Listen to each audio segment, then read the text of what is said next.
IPL 2024 के playoff की race से ये 5 टीमें हो चुकी है बाहर। 3 का ऑफिशियल ऐलान तो 2 मात्र औपचारिकता है बाकी। और ऐसा हम नहीं बल्कि आईपीएल 2024 के प्लेऑफ के समीकरण कह रहे हैं। अब जैसा कि आप जानते हैं, आईपीएल अपने अंतिम स्टेज में आ चुका है जहां हर एक टीम अपने अंतिम मुकाबले खेल रही है और प्लेऑफ की रेस और भी ज्यादा इंटरेस्टिंग है क्योंकि अभी तक केवल 2 ही टीमें मिल पाई है जिन्होंने ऑफिशियली तरीके से जगह बनाई है, लेकिन कुछ टीमें ऐसी हैं जो प्लेऑफ की रेस से बाहर हो चुकी है। 2 पोजीशन के लिए सही मायनों में 2-3 टीमों की ही लड़ाई है क्योंकि ये 5 टीमें जो आज की इस वीडियो में हम आपको बताने वाले हैं उसमें से 3 टीमें तो ऑफिशियली तरीके से और 2 टीमों की मात्र औपचारिकता बाकी है।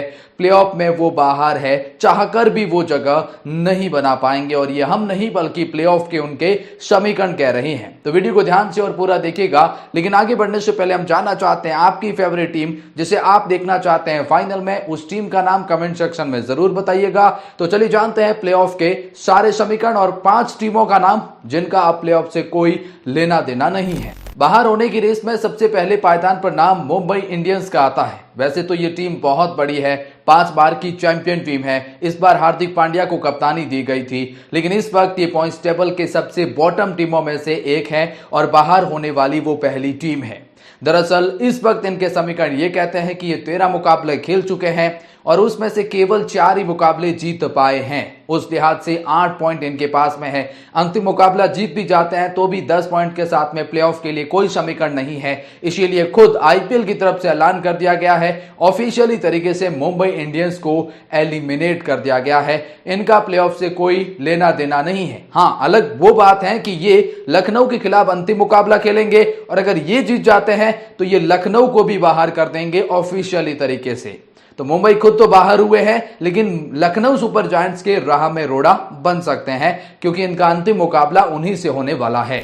बाहर होने की रेस में दूसरी पायदान पर नाम पंजाब किंग्स का आता है, जिन्होंने 13 मुकाबले खेले, 5 मुकाबले जीते हैं और 8 मुकाबले हारे हैं।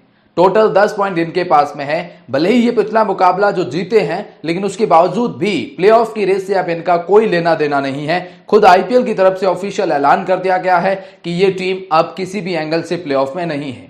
दरअसल इनका अंतिम मुकाबला जो बचा है हैदराबाद के खिलाफ, अगर वो जीत भी जाते हैं, पंजाब किंग्स हैदराबाद के खिलाफ जीत भी जाते हैं तो भी ये ज्यादा से ज्यादा 12 पॉइंट ही हासिल कर पाएंगे और वहां से प्लेऑफ के कोई समीकरण नहीं बचते हैं। लेकिन अगर हैदराबाद के खिलाफ जीते तो हैदराबाद की मुश्किलें जरूर बढ़ाएंगे, इस बात की श्योरिटी है। तो मुंबई की तरफ पंजाब भी दूसरी टीमों को कहीं ना कहीं खुद तो बाहर हो रही है, लेकिन हैदराबाद को भी करवा सकती है, कुछ समीकरण बन गए तो। बाहर होने की रेस में तीसरे पायदान पर नाम गुजरात टाइटंस का आता है। 13 मुकाबले इन्होंने भी खेले हैं, 5 मुकाबले जीते हैं, 1 मुकाबला नो रिजल्ट रहा है और जिसकी वजह से ये टीम 11 पॉइंट के साथ में बॉटम टीमों में से एक है। गुजरात टाइटंस भी ऑफिशियली तरीके से बाहर हो चुके हैं क्योंकि अंतिम मुकाबला अगर आप जीत भी जाते हैं तो आप 13 पॉइंट्स तक ही पहुंच सकते हैं और इस बार 13 पॉइंट्स से नीचे या 13 पॉइंट्स के साथ कोई टीम प्लेऑफ में जगह बनाने वाली नहीं है। इस बात का ऑफिशियल ऐलान हो चुका है।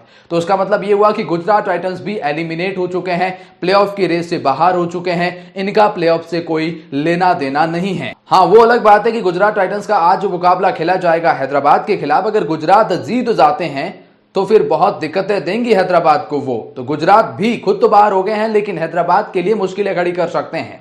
लेकिन ये 3 टीमें तो ऑफिशियली तरीके से बाहर हो गई हैं, गुजरात, पंजाब और मुंबई इंडियंस। अब वो 2 टीमें जो मात्र औपचारिक तौर पर जुड़ी हुई है, चलिए उनके बारे में भी जान लेते हैं। उसमें लखनऊ सुपर जायंट्स का नाम चौथे पायदान पर आते हैं। दरअसल 13 मुकाबले खेले, 6 मुकाबले जीते, 12 पॉइंट के साथ में ये टीम पॉइंट्स टेबल में मिडिल फेज में बने हुए हैं और बाहर होने की कगार पर हम इसीलिए कह रहे हैं ना क्योंकि लखनऊ सुपर जायंट्स को एक ही मुकाबला खेलना है और हमने जैसे कहा वो मुंबई इंडियंस के खिलाफ खेलना है। अब वो मुकाबला लखनऊ के लिए न केवल जीतना जरूरी है बल्कि इतनी बड़ी मार्जिन से जीतना जरूरी है कि वो 14 पॉइंट के साथ में बाकी टीमों के नेट रन रेट को पछाड़ सके। इसलिए लखनऊ सुपर जायंट्स ये उम्मीद भी कर सकते हैं कि चौथी टीम 14 पॉइंट के साथ में प्लेऑफ में जगह बनाए।